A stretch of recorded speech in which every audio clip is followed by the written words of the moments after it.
Queridos irmãos, agora eu quero convidá-los ao texto sagrado de 2 Timóteo, capítulo de número 2. Esta pequena carta fica mais para o fim do Novo Testamento. Nós vamos ler 2 Timóteo 2, verso 2, para começar.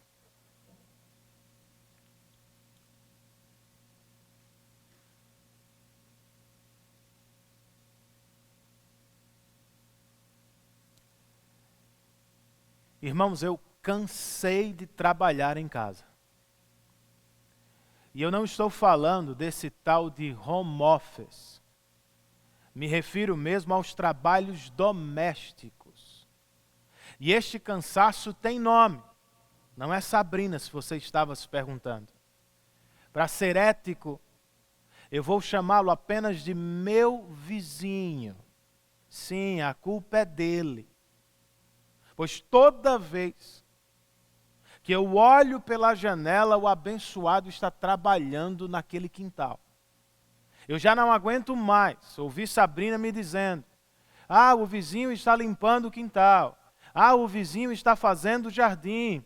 Ah, o vizinho está consertando a mesa. Irmãos, eu canso também. Eu faço o meu melhor, mas como todos vocês, eu também sou gente. Eu cansei. E resolvi ligar para o genro do meu vizinho. Eu disse: meu amigo, você tem que me ajudar. Fale com os seus sogros. Aquele homem não sai do quintal nunca. Sua sogra deve ter algum probleminha, porque ela lava roupa de madrugada. Esse povo vai me matar de tanto trabalhar. É sério, gente. Se você estiver me ouvindo, meu irmão, ou me assistindo no caso, me ajude, por favor, eu estou cansado. Brincadeiras à parte, irmãos. Na verdade, eu tenho que agradecer a Deus pelos meus vizinhos. Pois em um momento tão difícil e de tantas mudanças, eles foram grandes bênçãos de Deus para a minha família, e ainda são.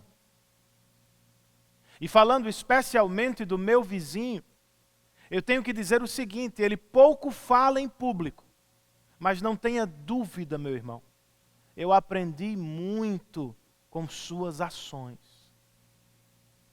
Não é o que acontece também na igreja, irmãos?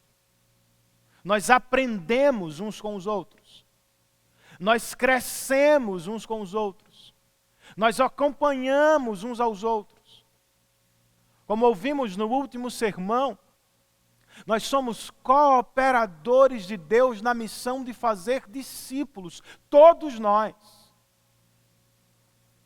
E ninguém discordaria na teoria. Mas como isso acontece na prática? Quem exatamente faz discípulos? E o que dizemos dos dons diferentes dos crentes? Dos papéis distintos deles? Ou será que fazemos todos a mesma coisa? A pergunta do nosso sermão, então, é: quem faz discípulos? E como disse antes, eu quero começar lendo a segunda carta de Paulo a Timóteo, capítulo de número 2, verso 2. 2. O texto inspirado na versão que nós costumeiramente usamos nos diz o seguinte: e as palavras que me ouviu dizer na presença de muitas testemunhas, confias a homens fiéis, que sejam também capazes de ensinar outros. Vamos orar outra vez? Senhor, nós estamos reunidos em espírito de culto, mesmo distantes fisicamente uns dos outros. Gostaríamos de estar juntos. Gostaríamos de cultuar todos em um mesmo espaço, mas entendemos a circunstância. Ainda assim, nós te rogamos por este momento de proclamação da tua palavra. Pois nós cremos que o Senhor fala por meio da palavra. Como diz nossa confissão de fé, o Espírito de fato fala na palavra. Use este momento então, Espírito, para falar aos nossos corações, despertar os que dormem, encorajar aqueles que estão desanimados, fortalecer os fracos, salvar os que ainda estão perdidos em seus pecados. Nós confiamos em Ti, Espírito, e oramos em nome e por amor de Jesus Cristo, nosso bendito Salvador. Amém.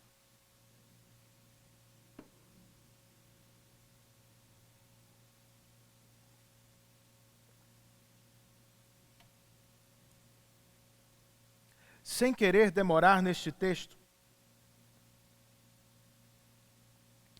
eu quero chamar sua atenção apenas para as pessoas envolvidas na missão de fazer discípulos aqui. Primeiro você tem Paulo que ensina Timóteo. Em seguida você tem Timóteo, que deve ensinar homens fiéis.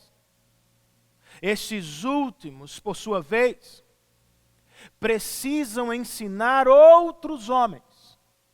Ao todo, são 4 gerações de discípulos que fazem discípulos. Não há nenhum programa aqui, nenhuma novidade sobre a ordem apostólica. Tudo o que Timóteo deve fazer é entregar aos outros o que ele mesmo recebeu do apóstolo Paulo. Eis o que Deus espera de todos nós, irmãos.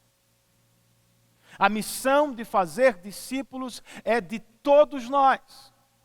Mas, de novo, quem especificamente faz o quê? Fazemos todos a mesma coisa, desempenhamos os mesmos papéis. Quem faz discípulos?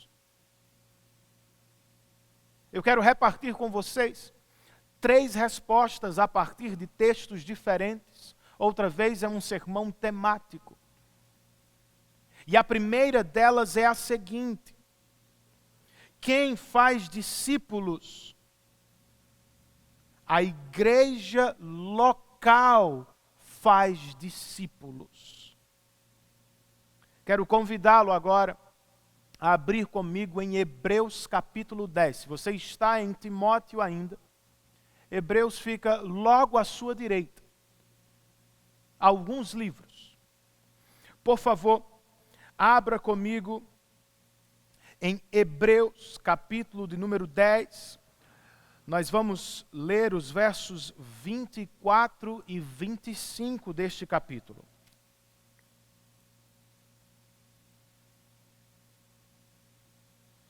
E enquanto você procura o texto, Hebreus 10, 24 e 25, me permita dizer o seguinte: tudo, falando de nossa missão de fazer discípulos, começa na igreja local. Tudo começa principalmente na reunião da igreja, ou no que chamamos de culto público da igreja. É o que temos, por exemplo, neste texto das Escrituras. Hebreus 10, versos 24 e 25. O texto inspirado nos diz: e consideremos uns aos outros, para nos incentivarmos ao amor e às boas obras. Não deixemos de reunir-nos como igreja, segundo o costume de alguns, mas procuremos encorajar-nos uns aos outros, ainda mais quando vocês veem que se aproxima o dia.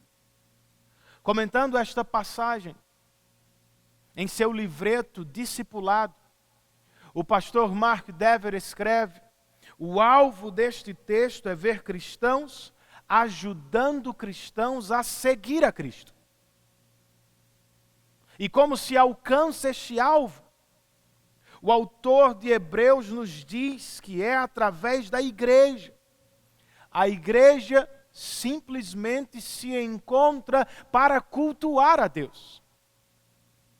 Este encontro regular tem por objetivo, não é o único, é verdade, treinar, desafiar, encorajar os crentes em sua missão de fazer discípulos.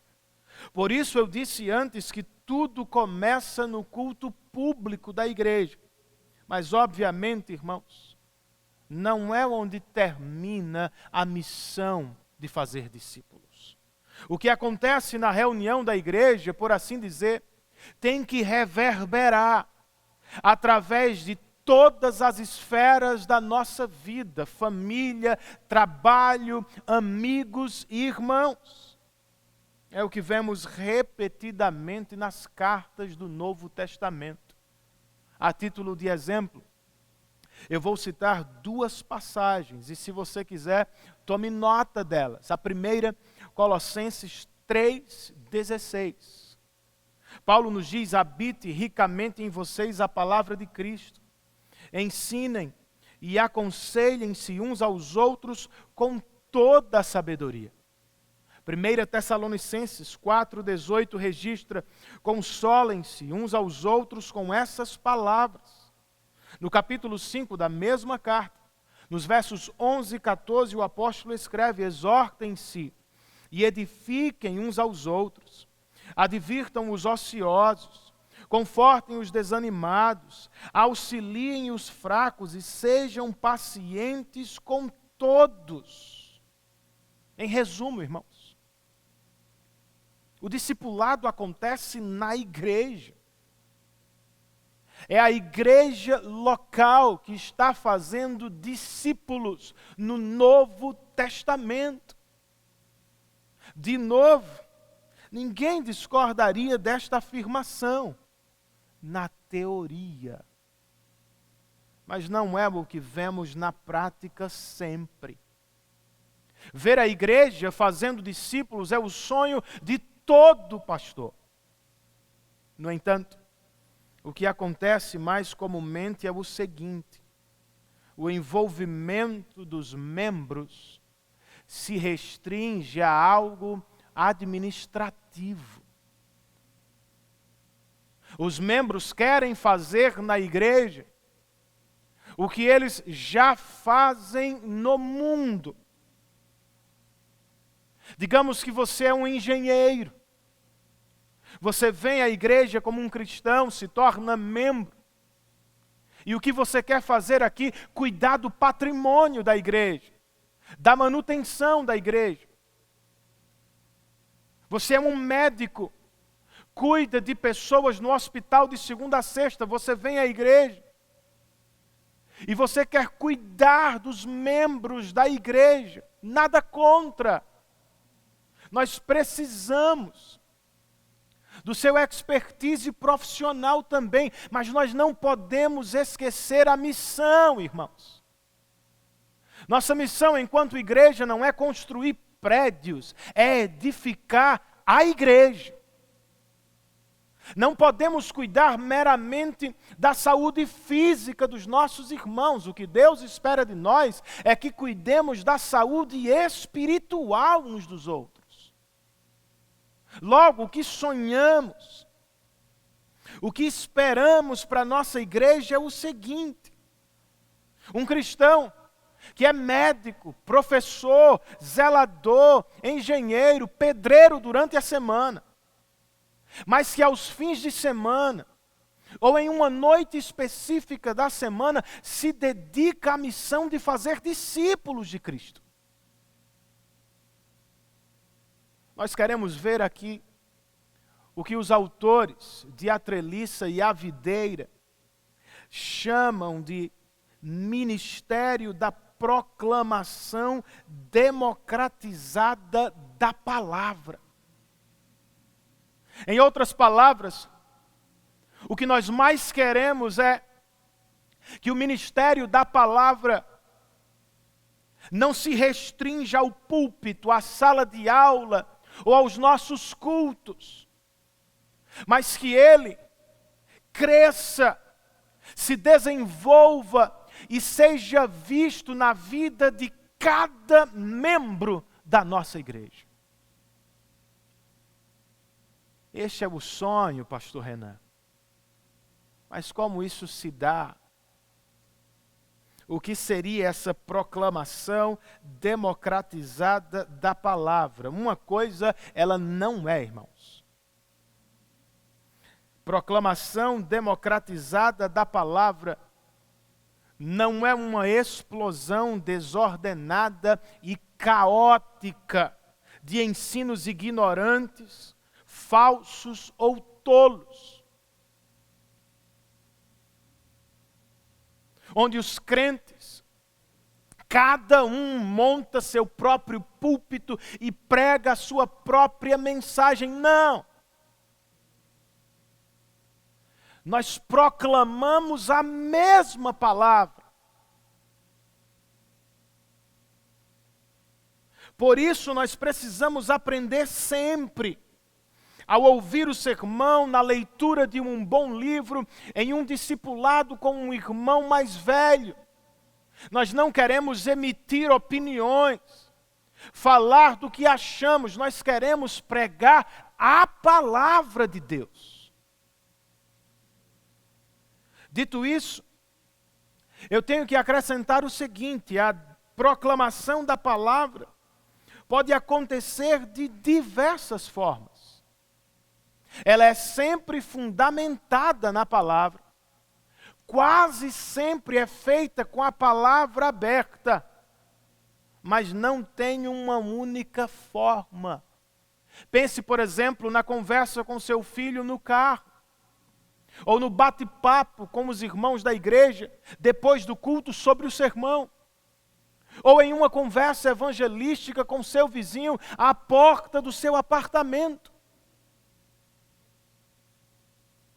Há uma infinidade de possibilidades para a proclamação da palavra. As possibilidades são quase ilimitadas, mas toda proclamação da palavra precisa estar fundamentada, obviamente, na palavra. E como descubro, Renan, a melhor forma para mim, bem, eu penso que é menos uma questão, irmãos, de exame formal. E é muito mais uma questão de observação informal ao longo do caminho. À medida que você responde às necessidades, atende às oportunidades, você vai se percebendo. Eu consigo proclamar a palavra mais neste contexto do que naquele. Um bom lugar para começar, para testar, para se perceber, é em casa. Marido e esposa, pais e filhos, e até irmãos, precisam ajudar uns aos outros a crescer em Cristo. Então pense, meu irmão, nestes próximos dias, pense em como você pode implementar um discipulado na sua casa. Como levar cônjuge e filhos a crescer em Cristo.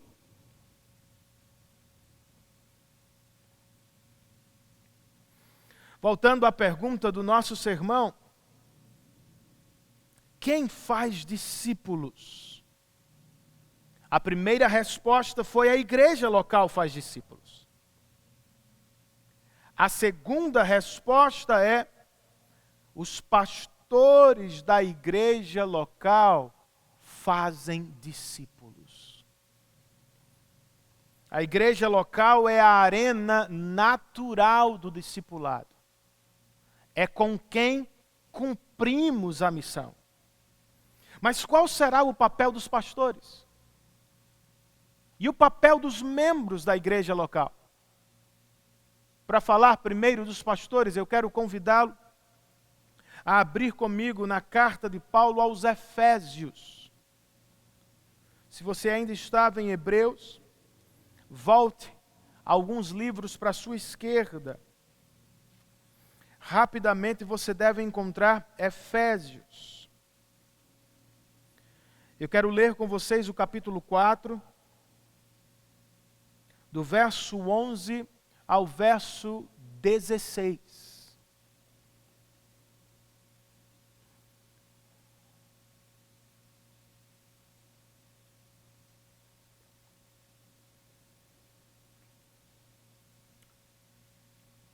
Epístola aos Efésios, capítulo 4, do verso 11 ao verso 16. Espero que você tenha encontrado o texto. A porção sagrada nos diz o seguinte: e ele designou alguns para apóstolos, outros para profetas, outros para evangelistas e outros para pastores e mestres. Com que objetivo? Com o fim de preparar os santos para a obra do ministério, para que o corpo de Cristo seja edificado, até que todos alcancemos a unidade da fé e do conhecimento do Filho de Deus e cheguemos à maturidade, atingindo a medida da plenitude de Cristo. O propósito é que não sejamos mais como crianças, levados de um lado para o outro pelas ondas, nem jogados para cá e para lá por todo o vento de doutrina e pela astúcia e esperteza de homens que induzem ao erro. Antes, seguindo a verdade em amor, cresçamos em tudo naquele que é a cabeça, Cristo. Dele todo o corpo, ajustado e unido pelo auxílio de todas as juntas, cresce e edifica-se a si mesmo em amor, na medida em que cada parte realiza a sua função. De acordo com este texto das Escrituras, irmãos, pastores mestres são dádivas de Cristo para a igreja local. E a maior tarefa deles, não é a única, mas a maior tarefa deles é ensinar fielmente a palavra de Deus. A missão de fazer discípulos é cumprida pelos pastores mestres no ensino fiel das Escrituras. Quando pastores são fiéis às Escrituras, os cristãos prosperam. Quando os pastores são fiéis ao ensino, os cristãos são preparados não para assistir à obra, mas para realizar a obra do ministério. Quando pastores são fiéis ao ensino das Escrituras, os cristãos são protegidos diante dos ventos falsos, diante das ondas de falsas doutrinas. Quando os pastores são fiéis à missão que receberam de Cristo, os crentes crescem, amadurecem e chegam ao ponto de edificar uns aos outros na palavra de Deus. Eis o que perseguimos na nossa igreja local. E se esse é o ensino das Escrituras, como devemos responder a ele? Eu quero propor 3 aplicações, pensando em 3 grupos diferentes de pessoas.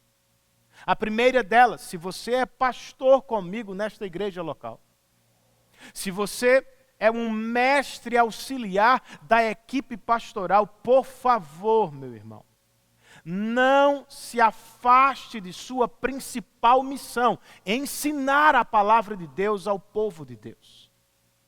Se está pregando no culto público, lembre-se, você não está apenas falando a palavra. Você tem por missão ensinar o povo de Deus.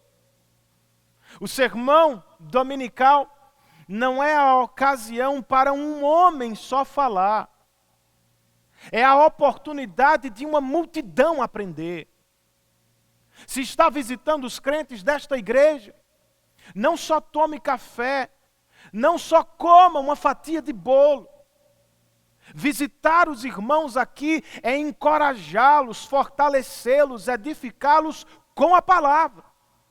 O mesmo deve acontecer no nosso gabinete, nas sessões de aconselhamento, nos nossos pequenos grupos. Nós somos homens da palavra e nossa missão é ensinar a palavra. Como acontece? Como fazer na prática o que pode nos ajudar?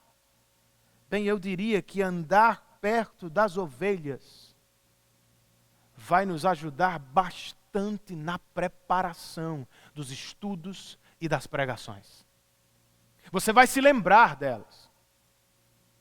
Ao ler um texto, ao preparar uma pregação, uma aula, pessoas virão à sua mente. Você vai se lembrar do irmão fulano, do irmão Beltrano.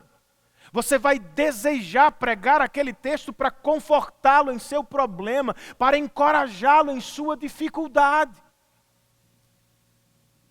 Por isso, enquanto você está em preparação para pregar, para ensinar, para liderar o seu pequeno grupo, pense intencionalmente nas aplicações que vai fazer, nas pessoas que estarão ali. São pessoas diferentes, são grupos distintos. Nós temos adolescentes, jovens, adultos, em fases distintas da vida. Como esta palavra pode edificá-los?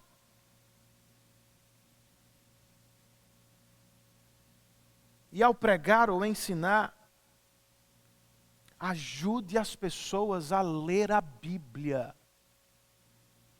Em vez de lhes dar apenas os seus comentários, ou os comentários dos eruditos, são muito importantes. Não! Abra a Bíblia para elas. Ajude-as a ler a Bíblia. Os crentes precisam ler a Bíblia por eles mesmos.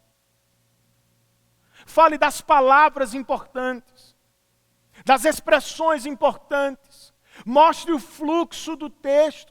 Ajude-os a ler os gêneros distintos da Bíblia. O importante é que os crentes possam ler a Bíblia por eles mesmos.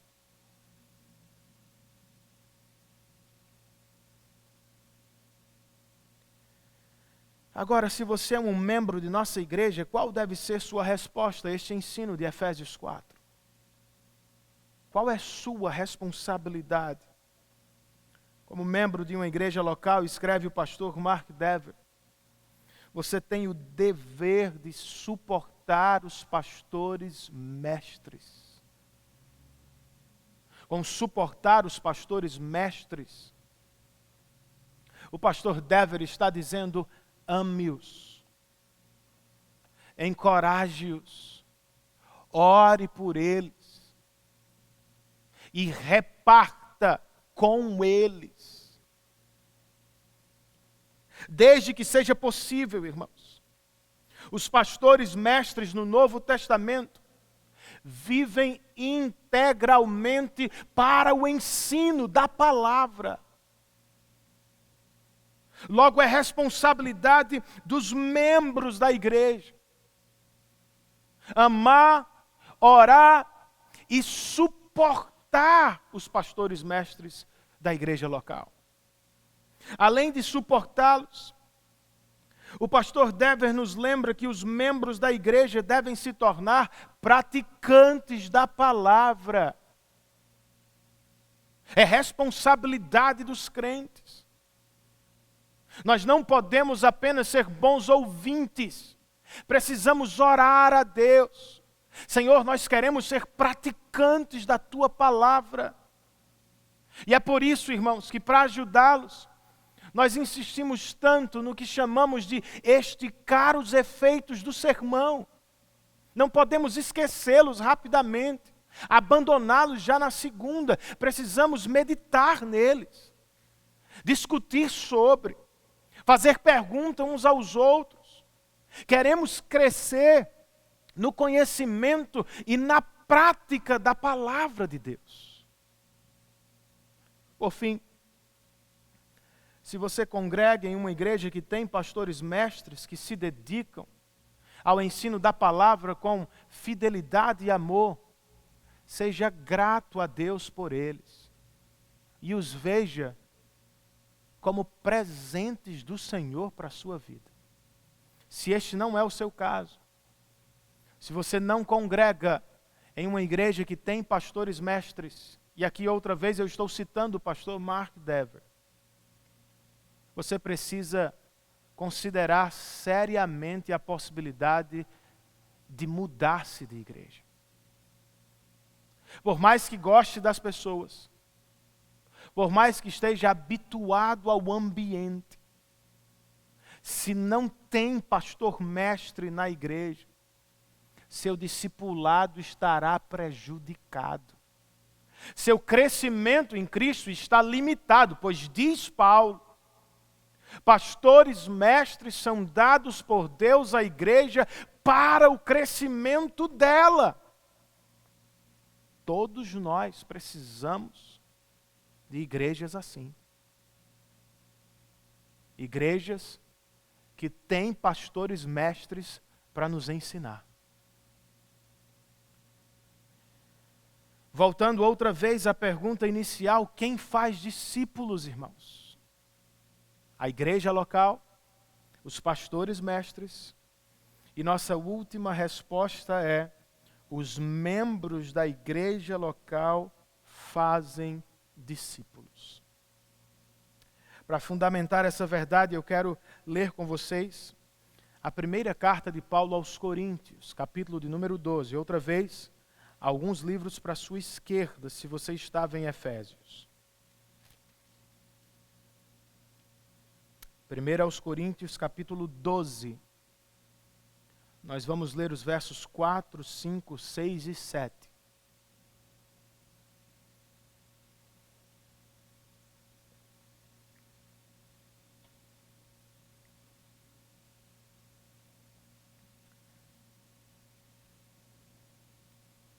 Primeiro aos Coríntios 12,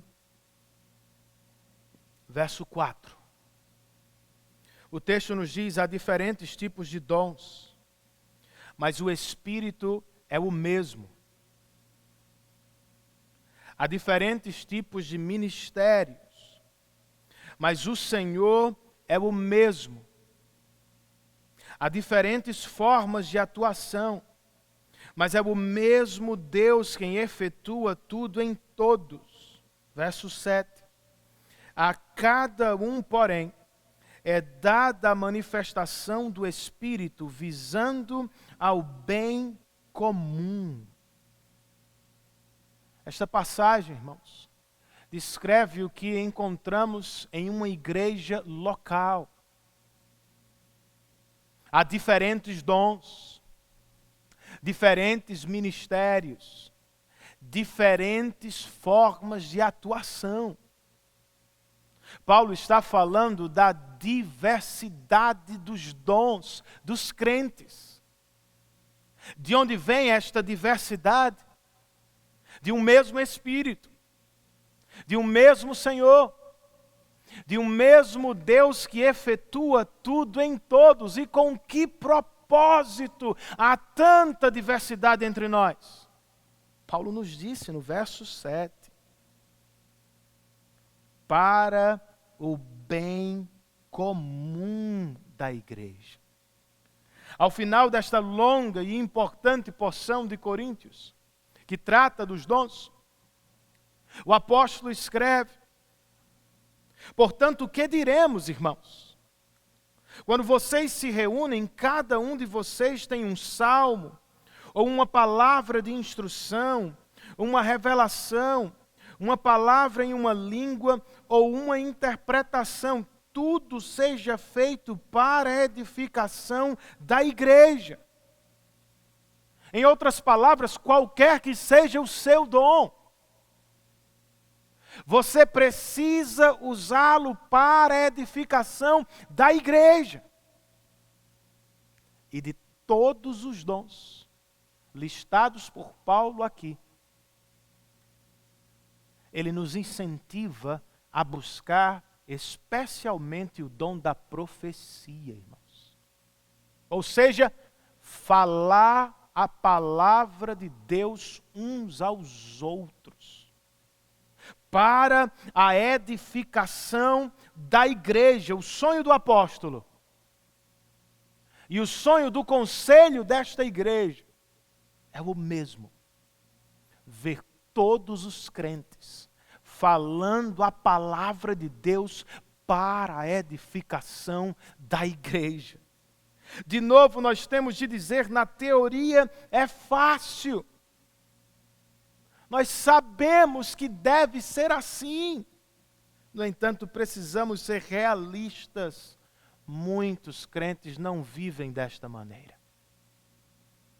Falar a palavra de Deus para a edificação do corpo simplesmente não é parte da vida deles.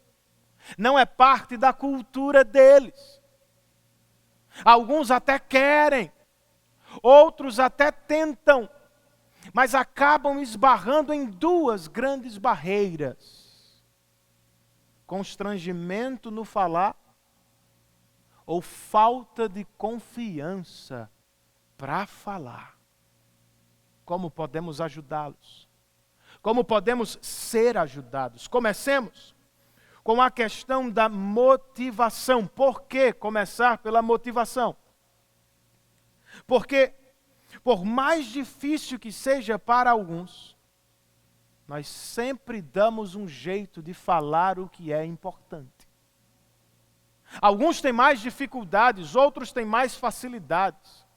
Mas quando querem e é necessário, pais falam aos filhos, filhos falam aos pais, marido fala com a esposa e vice-versa. Nós conversamos com a família à hora do jantar, conversamos com os amigos à hora do almoço no trabalho. Então, por que, irmãos, não falamos mais a palavra de Deus uns aos outros? Porque ela não está presente à hora do jantar em casa ou à hora do almoço no trabalho? A resposta é simples: nós não a valorizamos tanto quanto deveríamos. Consequentemente, não amamos as pessoas tanto quanto poderíamos. Não é um problema de dicção. Não é um problema apenas de organização das ideias na mente. Não falar a palavra de Deus é um problema do coração. Como resolvê-lo? Só há um caminho, meu irmão: palavra e oração. Você precisa voltar a ler sua Bíblia. Ao ler a Bíblia, ao ouvir a Bíblia, nós precisamos fazê-lo em oração. Senhor, por favor, abre os meus olhos. Concede-me o que Paulo pediu para os Efésios, iluminação do Espírito. Nos dá o que o salmista pediu, Senhor. Nós queremos ver as maravilhas da Tua lei outra vez. E à medida que isso acontece, queridos, que nos encantamos de novo com a glória de Deus, que nos pegamos maravilhados com a Sua graça, com a Sua obra, consequentemente nós transbordamos a palavra. A nossa boca vai falar do que está no nosso coração. A Bíblia vai alcançar os nossos filhos, cônjuges e colegas de trabalho. O que nos falta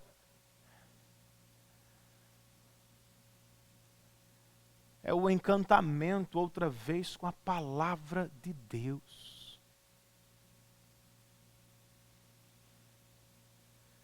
E pensando na falta de confiança que todos nós sentimos às vezes, eu gostaria de lhe sugerir duas coisas. A primeira delas: não se assuste com o ministério da palavra. Ao ouvir esta mensagem, você pode estar se perguntando: será que o pastor me quer pregando por trás do púlpito da igreja? Será que ele está falando de ensinar em uma sala de aula? ou de liderar um pequeno grupo, quem sabe, talvez no futuro. Por agora, não é o que eu tenho em mente. O que eu tenho em mente são coisas pequenas, passos curtos, que certamente você poderia dar hoje. Eu estou pensando, por exemplo, em 15 minutos com sua esposa por semana, lendo a Bíblia com ela e orando, com os filhos, com um irmão do seu pequeno grupo, com um amigo cristão do seu trabalho. 15 minutos por semana, lendo a palavra e orando.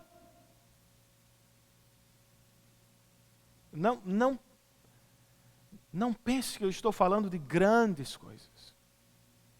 Nós não começamos por elas. Eu me lembro, por exemplo, de como eu comecei falando a palavra de Deus para a edificação dos irmãos na igreja local. Eu congregava em uma igreja, e nesta igreja havia um presbítero chamado Eliseu, que semanalmente saía para visitar os enfermos. E em uma de suas visitas ele me chamou: Renan, você gostaria de ir comigo? Eu disse: vamos, presbítero. Eu nada fiz, irmão, só o acompanhei. Eu o assistia enquanto ele lia a Bíblia, enquanto ele orava pelos irmãos. Na semana seguinte ele me convidou outra vez e eu fui. No caminho ele me disse: Renan, hoje você vai orar pelos irmãos. E eu orei.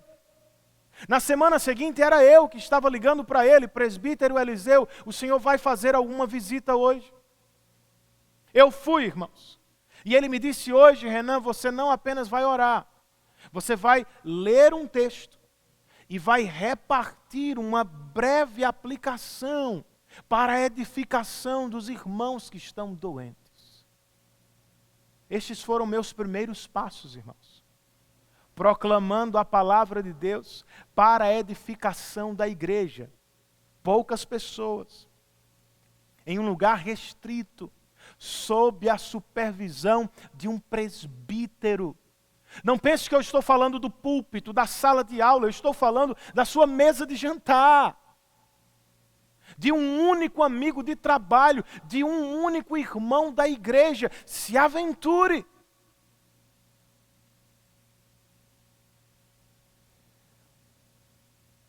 Outra coisa que posso dizer que vai ajudá-lo com a questão da falta de confiança é: adquira conhecimento e treinamento. Eu não estou falando de seminário, de faculdade, de evento, de conferência, de retiro. Estou falando da sua igreja local, meu irmão. Algo que está ao seu alcance semanalmente. Eu estou falando de atender às sugestões de leitura, de comprar bons livros cristãos, recomendados por seus pastores e presbíteros. Eu estou falando de investir na leitura. Nós precisamos recobrar, irmãos, recuperar a arte da leitura. Séries são ótimas, filmes são bons, esporte também. Mas eu e vocês precisamos voltar à prática da leitura se queremos crescer. Por que você não consegue ficar 1 hora sozinho? Você, Deus e um livro. Por treinamento, de novo, eu não estou pensando em treinamento formal na academia. Eu estou pensando nos minicursos que esta igreja já lhe oferece. Ah, Renan, eu gostaria de repartir o evangelho. Eu gostaria de discipular. Eu gostaria de fazer. Vez por outra nós temos minicursos aqui. Você precisa tomar a iniciativa. Ser proativo. Pois o ministério cristão não é meu, é seu também, é nosso. A responsabilidade por edificar, cuidar, pastorear a igreja não é só minha ou do conselho, é nossa também. Que Deus nos ajude, irmãos. E que todos os membros desta igreja, em alguma medida,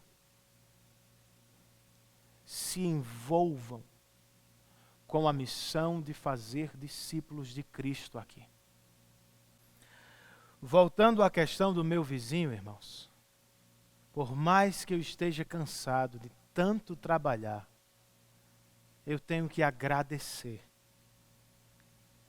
Porque eu cresci em muitas coisas nas quais eu estava estagnado. Posso dizer sem medo que por causa dele e da família dele, eu sou melhor para minha própria família. Por isso, vizinhos, irmãos queridos, muito obrigado. É o que precisa acontecer em nossa igreja local também, irmãos. Foi por isso que Deus nos reuniu em uma mesma família de fé. Não foi por acaso, Ele tinha propósito. O propósito era o crescimento em Cristo. Eu e vocês precisamos nos envolver ativamente nesta missão de fazer discípulos. De ajudar os crentes a crescer em Cristo. Por isso eu queria lhe sugerir o seguinte. Ao longo deste dia do Senhor, separe um tempo para orar por sua igreja. Seja grato a Deus por seus pastores, presbíteros, diáconos, líderes, professores. Pelos irmãos que nos servem com a música, com as crianças, com o cuidado do templo. Lembre-se deles, são muitos irmãos que semanalmente se esforçam para nos servir com o que receberam de Deus. Depois disso, pense em um irmão, em uma irmã, em quem você pode investir um pouco para promover o crescimento em Cristo. Planeje o contato, o que vai fazer, o que vai ler. Não precisa ser tudo de uma vez, dê um passo de cada vez, mas comece algo. Há alguém no seu pequeno grupo que precisa crescer em Cristo, você pode ajudar. Seu cônjuge, seus filhos precisam da sua ajuda. E para terminar, irmãos, lembremos-nos, nós não somos os discípulos que gostaríamos de ser ainda. É bem provável. Mas também não somos mais os pecadores sob condenação que éramos. Em Cristo Jesus, em sua vida perfeita, sua morte vicária, ressurreição poderosa, Deus nos redimiu. E ao nos dar seu Espírito, não apenas nascemos de novo, estamos em um processo de santificação progressiva. Não somos tudo, mas estamos a caminho. Há dias melhores, dias piores. Há quem corra mais rápido, há quem corra mais devagar. Você pode estar na frente ou atrás. Não se iluda, nem se desespere. O Espírito vai terminar a obra que começou. É pela graça que entramos na corrida por meio de Cristo. E será pela graça que chegaremos à linha final. Curve a sua cabeça onde você está. Faça a sua oração particular a Deus. Agradeça-lhe pelo que você ouviu. Comprometa-se com o que você ouviu. Fale ao Senhor em oração nesse instante.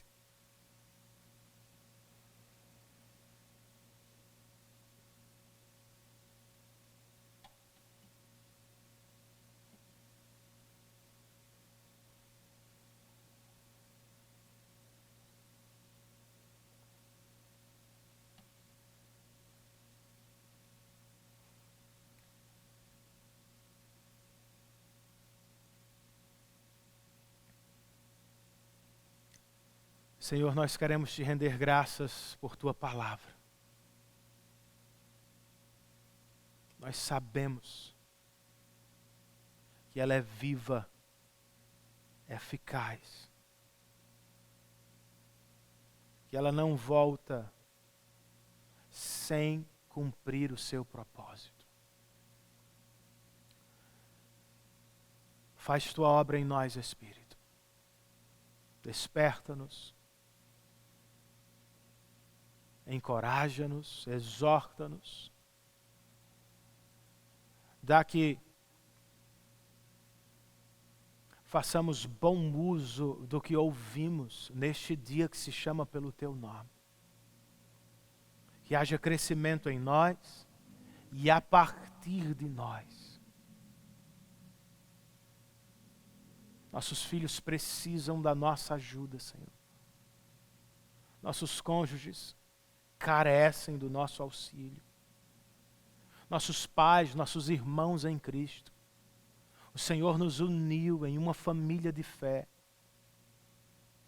E como ouvimos, precisamos usar todos os dons que recebemos de Ti para o bem comum da comunidade.